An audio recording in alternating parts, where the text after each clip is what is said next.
Assalamualaikum warahmatullahi wabarakatuh.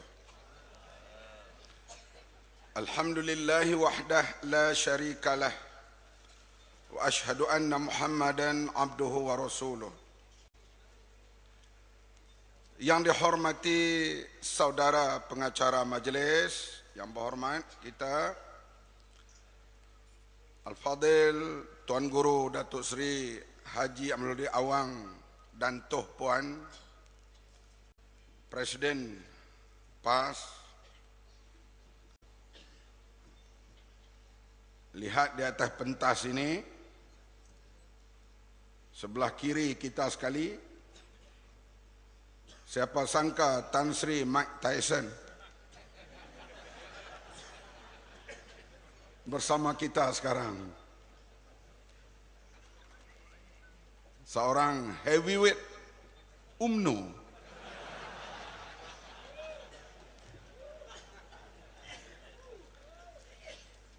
Dalam leteran Tun Mahathir, dia kata mak bapak Diana lupa memberitahu tentang jasa perjuangan UMNO. Sebab itu Diana memilih DAP. Di atas pentas kita ini bukan anak UMNO, bapa UMNO. Begitulah juga anak Tun Ghaffar Baba. Bahkan Tun Ghaffar Baba sendiri berpesan kepada saya semasa saya melawat beliau dalam keadaan uzur.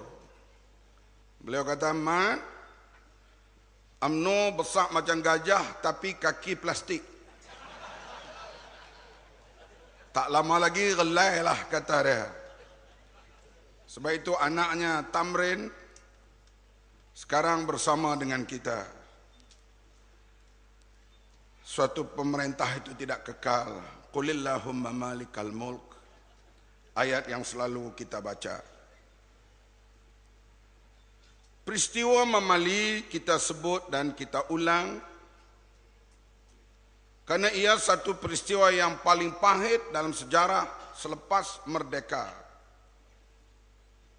Seperti juga di peringkat antarabangsa, peristiwa Holocaust terus disebut sampai ke hari ini.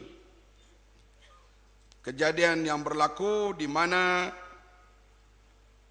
penduduk-penduduk Yahudi disebut dizalimi oleh Hitler dan rakan-rakan Hitler pada waktu itu daripada pemerintahan Nazi. Oleh kerana peristiwa itu peristiwa yang tidak berperi kemanusiaan, ia disebut terus. Walaupun ada usaha melarang jangan lagi menyebut peristiwa itu.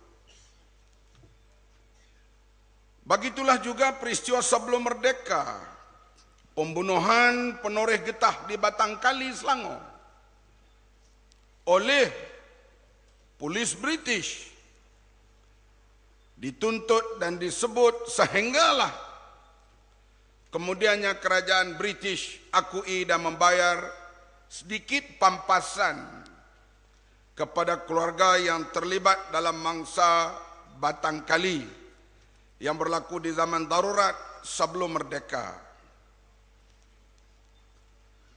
Peristiwa Mamali begitulah juga. Kita telah menyebut, kita telah ulang detail peristiwa itu di sini hampir setiap tahun dulu. Tetapi sekarang cara mengejut ia disebut oleh Menteri Dalam Negeri pada waktu itu, yaitu Datuk Musa Hitam, dan pelakon utamanya waktu itu tidak lain Tun Mahathir Mohamad. Inilah hadirin sekalian, kita orang Islam, senjata yang ada kepada kita tak boleh berbuat apa-apa, kita hanya berdoa kepada Allah. Wa farriq jam'ahum, pecah belahkanlah kumpulan mereka Dan sekarang kita lihat berlaku pertelegahan antara mereka. Bekas timbalan Perdana Menteri dengan Perdana Menteri, bekas penguasa polis dan sebagainya. Sebab itu jangan dipandang enteng soal doa ini. Kadang-kalanya dilihat tidak berjaya pada waktu itu, tetapi yang zalim akan terbongkar juga akhirnya. Ustaz Ibrahim Libya memanglah seorang yang bersifat tegas. Beliau dalam pidatonya sering menyebut, daripada hidup bercerminkan bangkai, lebih baik mati berkandungkan tanah.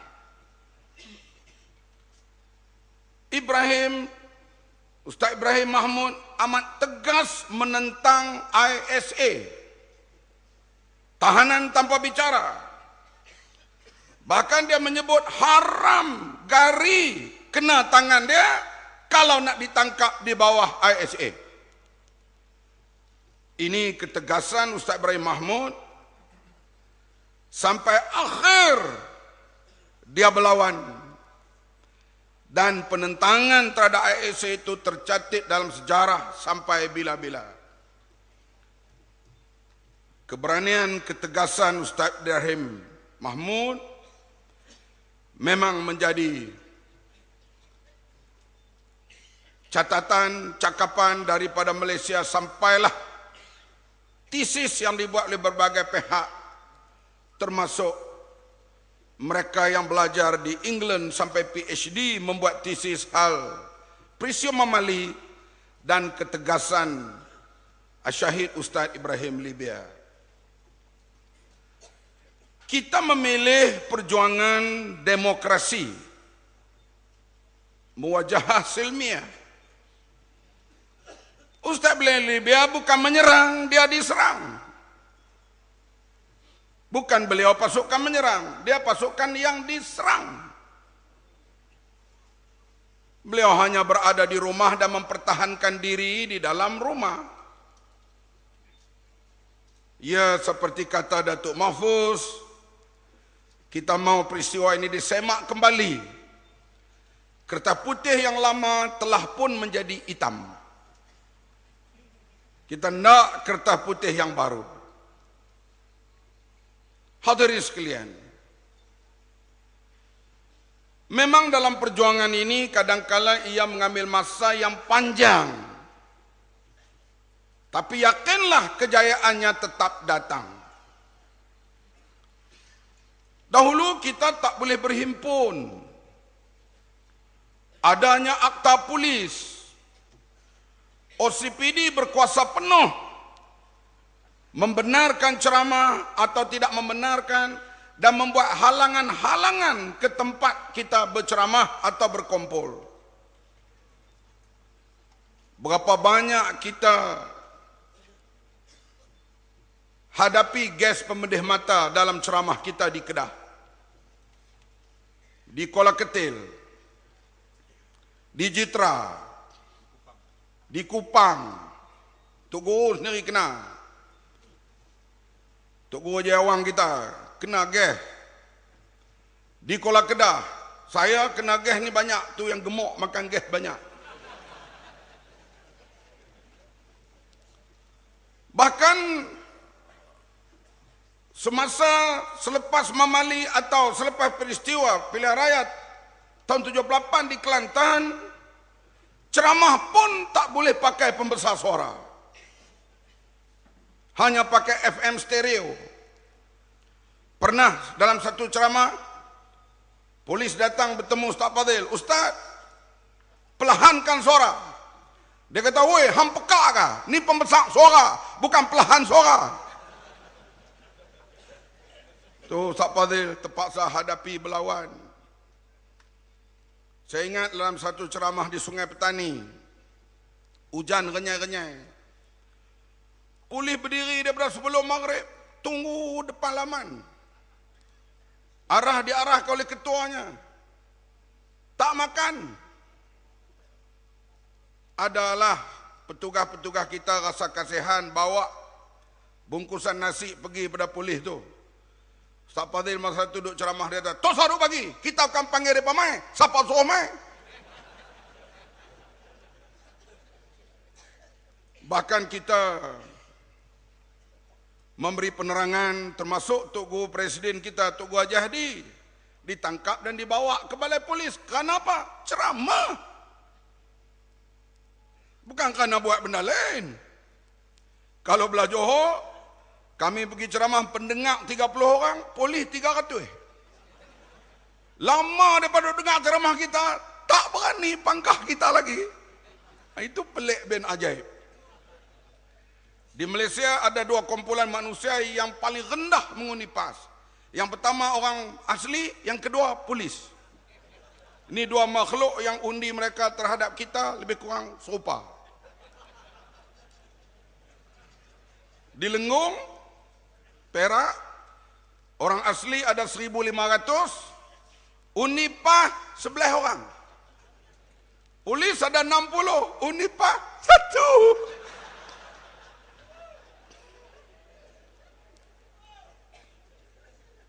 Tak apa, itu dulu. InsyaAllah akan datang berubah. Tapi kita hadirin sekalian, kita terus lawan. Kita terus lawan. Bukan angkat senjata. Berapa banyak ahli kita ditangkap. Diheret ke balai polis. Didakwa di mahkamah. Kita terus lawan. Saudara Mahfuz sendiri masuk jail. Kerana berdemonstrasi depan Universiti Melaya. Hadirin sekalian, kita terus lawan. Sampailah kita buat bersih. Ratusan ribu bergerak ke Kuala Lumpur.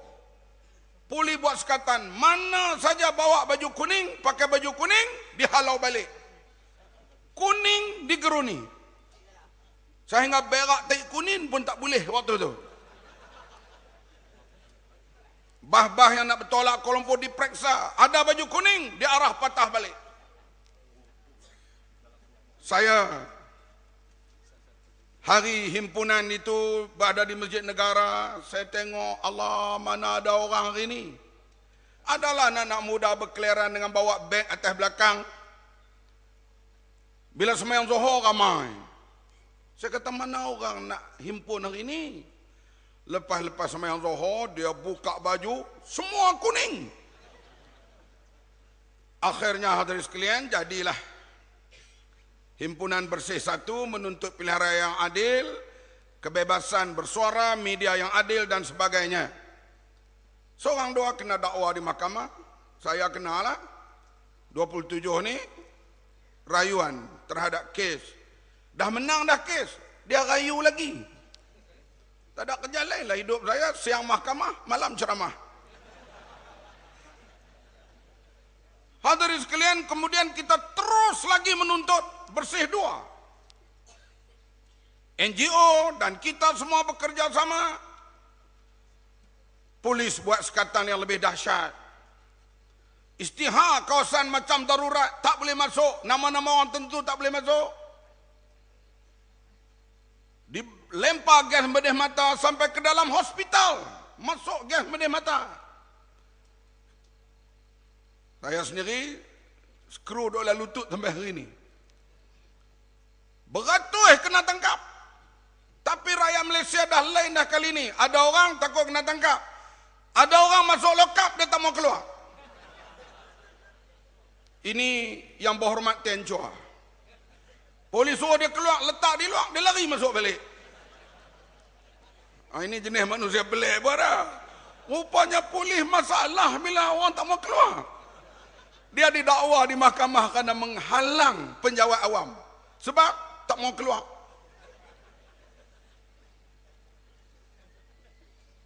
Hadirin sekalian, kita terus lagi dengan Bersih 3. Dekat 1 juta orang nanti menuntut yang kita tuntut. Termasuk kebebasan media, kebebasan berhimpun, pilihan raya dan sebagainya. Memang kuning sebahagian daripada Kuala Lumpur. Akhirnya melalui parlimen dipindah akta polis diganti dengan apa? Akta Perhimpunan Aman. Himpunan 1 Mei baru-baru ini Ini yang pertama secara hebat di bawah Akta Baru. OCPD panggil saya. Bang Mat, nak buat himpunan di mana? Saya kata di dataran bandaraya. Kalau tak boleh dataran bandaraya, pilihan kedua nak buat di mana? Pilihan kedua dataran bandaraya. Kalau tak boleh juga lah di mana nak buat? Saya kata pilihan ketiga dataran bandaraya. Kemudian dia kata, boleh tak saya cadang? Saya pindah Dr. Hatta. Saya cadangkan buat Jalan Raja, depan Dataran Merdeka, tempat sambut Merdeka. Situ kamu berkumpul. Saya pun kata, wabillahi taufik wa qullatih. FRU pun tak ada. Kita berkumpul bebas. Budak-budak pun pula. Budak kita pula tak syok. Dia kata tak ada gas, tak syok. Artinya kita nak dapat himpunan aman ini melalui perjuangan yang panjang. Betul ke tidak? Begitulah juga ASA, begitulah juga PPSMI. Melalui parakan rakyat yang begitu hebat. Hadirin sekalian, ada lagi yang belum kita dapat. Yaitu kebebasan media. Ini di tahap yang paling teruk. 160 negara yang dibuat kajian oleh pihak media antarabangsa, Malaysia duduk ke tempat 147. Kebebasan media negara kita lebih rendah daripada negara-negara Afrika. Belum kita dapat lagi. Lagi yang belum kita dapat, kebebasan SPR, Suruhanjaya Pilihan Raya, masih menjadi barwa UMNO. Belum lagi kita dapat hal kebebasan itu. Ya, celup jari kita dapat. Tapi hak pertama tipu. Dia guna pencelup makanan. Celup jari, lepas mengundi, korek hidung, hidung jadi biru. Sekarang telah diperbaiki. Dan celup jari sekarang dah boleh pakai. Saya nak sebut di sini. Hadirin sekalian, kita berjuang melalui demokrasi, mewajah selmiah, suara rakyat, suara ramai, dengan cita-cita yang digariskan dalam dasar parti kita, yaitu akhirnya kita nak berjuang sampai terlaksananya syariat yang diridai oleh Allah Subhanahu wa taala. Hadirin sekalian, memang kadangkala kita dengar suara-suara panggilan. Kadang-kadang bunyi suara malaikat, kadang-kadang suara syaitan. Kenapa PAS bersama DAP? Kenapa PAS bersama dengan keadilan? Bukankah kami Melayu? Bukankah kami ini UMNO?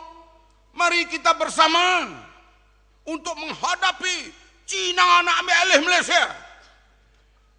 Panggilan ini kadang-kadang tercuit di hatiku.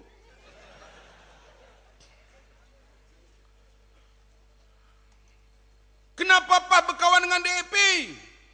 Berkawan dengan orang bukan Islam. Kami ada, sahabatmu. Panggilan ini makin hari makin kuat. Tapi bila kita kenang peristiwa, dan mereka mengatakan kalau ya PAS betul, kenapa tak berjuang bersendirian? Bukankah berjuang bersendirian itu lebih baik? Saya nak tanya kepada tuan-tuan, masa PAS berjuang bersendirian, tak ada tahaluf dengan sesiapa, adakah UMNO kasihan kepada kita pada waktu itu?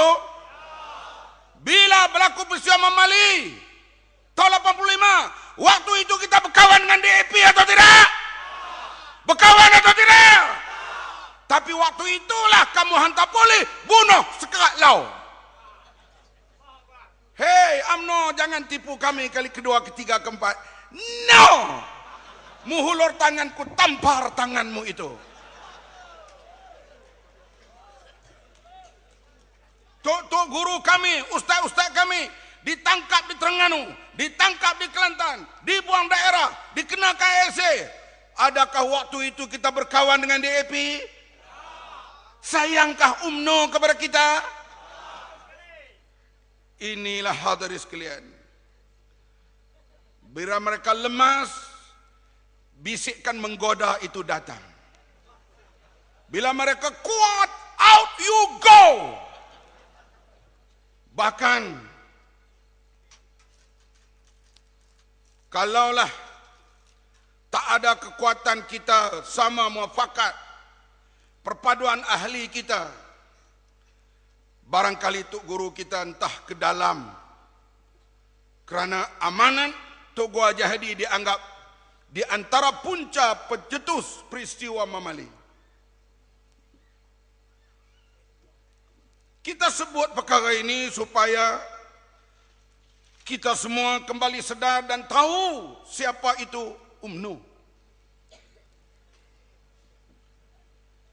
Hadirin yang dihormati sekalian, sekarang isu perkauman itu dimainkan semula,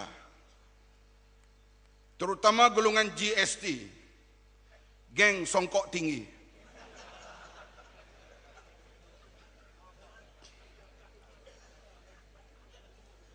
Melayu terancam, marilah kita bersatu. Kalau Pakatan Rakyat menang, Cina akan merintah Malaysia. Kita lihat secara hujah. Bukankah Pakatan Rakyat yang membanyakkan parlimen, ahli parlimen Melayu dan Islam dalam parlimen? Betul ke tidak? Dr. Mariah daripada PAS, orang Islam hanya 46% di Kota Raja. Bertanding di situ lawan MIC, India. Menang Dr. Maria. Artinya Pakatan Rakyat PAS menambah satu suara Melayu lagi dalam parlimen. Betul ke tidak? Siapa yang mengurangkan suara Melayu? UMNO.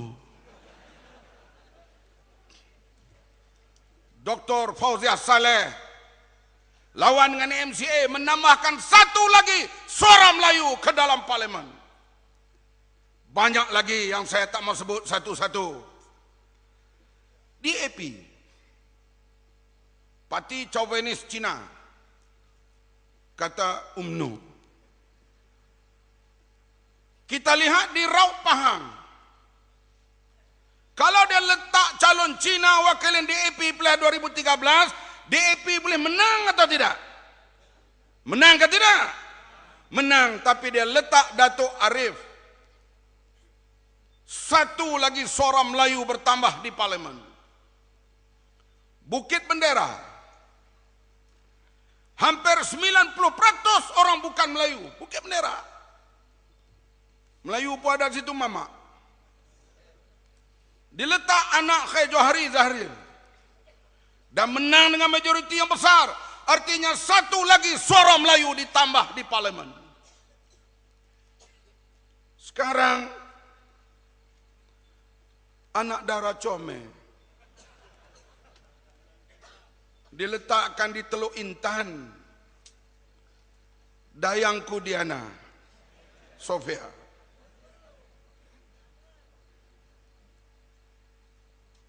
Hari penamaan calon, GST datang bersalam dengan saya. Geng songkok tinggi, ahli parlimen Pasir Salak. Bila dia datang bersalam, saya pun joget, hidup Melayu. Dia kata, apa ni? Marilah kita bersatu di Teluk Intan ini untuk mengangkat Melayu jadi wakil rakyat. Hidup Melayu. Dia pun tak tahan, dia kona lagi.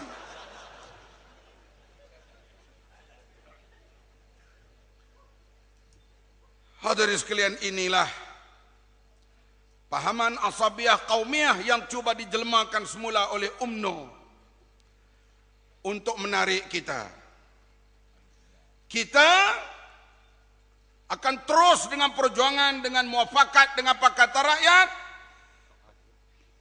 dan matlamat kita pas dengan dasar dan perlembagaannya, sehinggalah perjuangan kita syariat yang diredai oleh Allah terlaksana di Malaysia.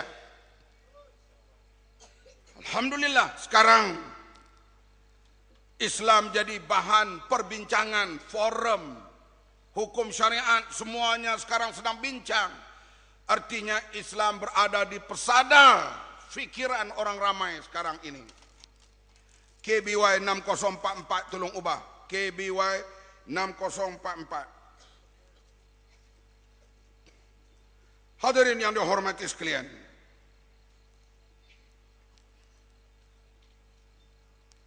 Bagi kita, perjuangan Parti Islam bersama dengan rakan-rakan yang lain terus mendapat sokongan, terutama di kalangan anak-anak muda. Anak-anak muda terus bersama kita. Memang mereka sedang menggelabah, terutama masalah ekonomi yang begitu melanda. Kemiskinan melanda rakyat. Minggu lepas saya pergi ceramah di Padang Terap. Sembang dengan orang kampung. Laporan-laporan yang mereka beri atau cerita-cerita mereka memang sudah berat. Pasar malam yang penuh sesak dengan manusia. Sekarang pukul 8 boleh naik kereta dalam pasar malam. Betul tak yang Muhammad Nasir, ahli parlimen situ dulu? Sekarang orang tak pergi dah pasar malam. Nak pergi berapa? Duit tak ada. Kalau pi pun, dia pergi akhir dekat-dekat nak tutup beli barang lelong. Getah RM2 sekilo, RM1.8 sekilo. Yang NGO noreh getah orang. Terpaksa pawah 2 memang berat. Bahkan Abang Ya Saud, tokoh veteran Padang Terap, beritahu banyak kecurian berlaku di kampung sekarang, bercampur antara kemiskinan dan kejahatan. Ada yang mencuri kerana jahat, ada yang mencuri kerana dah nak cari makan sekarang ini. Tadi kita sembang orang sini, di sini sekarang sudah orang beli beras kira kilo. Sekilo, 2 kilo beli beras, Tan Sri. Ni lah ni. Tengah-tengah kampung doktor ni dia bawa panda mai 2 ekor. Nama apa? Mehua. Mehua kan Rosmah, tak tahu lah. Tapi panda tu sega. Artinya kecurian sekarang ni di kampung sudah bercampur aduk antara curi kerana jahat, curi kerana nak makan. Biarlah pemerintah dengar malam ini. Di Langkawi yang tadi sekalian, nyok pandan. Tuan dia nak pemik esok, pipi tengok tak ada. Nyok pandan pun curi. Harum maneh curi. Bubuh. Kawat elektrik sekarang ni nak jaga harum maneh. Budak-budak lah pandai, dia boleh mampuh elektrik tu. Esok dia nak pergi kait tengok harum maneh, semua habis tak ada dah. Artinya kejadian-kejadian jenayah sekarang sudah bercampur aduk. Kemiskinan rakyat begitu ketara sekali. Ini yang kita sedang alami dengan kedudukan harga getah yang sebegini rupa. Saudara yang dihormati sekalian, walaupun begitu kita tak mengamuk. Kita berkumpul, kita menuntut hak kita sebagai dalam negara kaya untuk rezeki pendapatan negara dapat dibahagi sama rata kepada rakyat, agihan yang seimbang. Terus kita tuntut, sama adalah himpunan atau melalui ahli-ahli parlimen kita atau di Dewan Undangan Negeri. Walau bagaimanapun hadirin sekalian, mengabui hal itu ditimbulkan lagi isu perkauman yang cukup dahsyat. Kita sidang dalam parlimen dan Dewan Undangan Negeri, macam-macam ahli parlimen bercakap.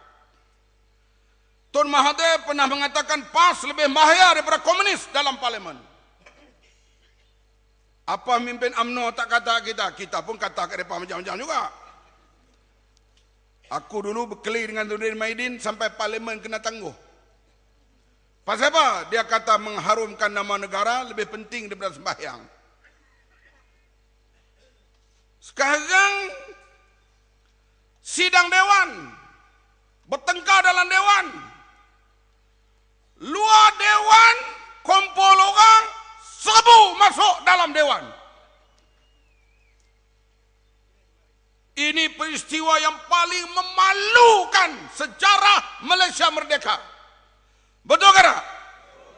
Kononnya yang berhormat Rian DAP mengatakan UMNO celaka dalam dewan. Rian tu kata UMNO celaka. Aku heran kenapa kamu kata UMNO celaka?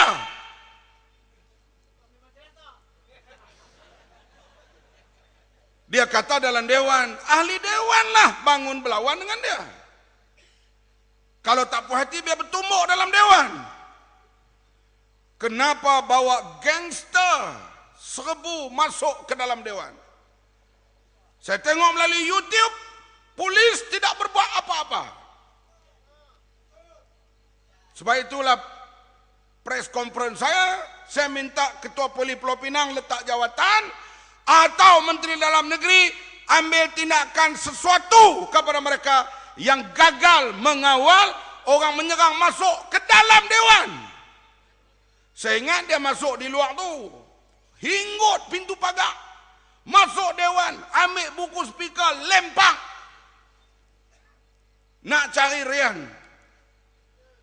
Kalaulah boleh buat begitu, kerajaan tak ambil tindakan, Dewan Negeri Kedah bersidang nanti, ada adun UMNO maki kita, kita serang Dewan Negeri Kedah, boleh ke tidak? Boleh. Tak boleh, jangan buat.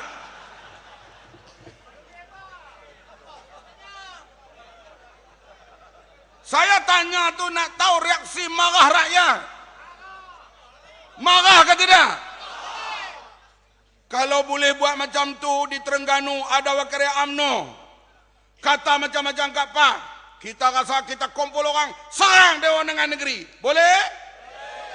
Jangan. Tapi inilah kejahatan ciptaan Barisan Nasional di abad ini. Satu peristiwa yang paling memalukan. Kalau yang berhormat Rian itu, DAP, berucap dan menghasut, dia boleh didakwa di bawah akta hasutan.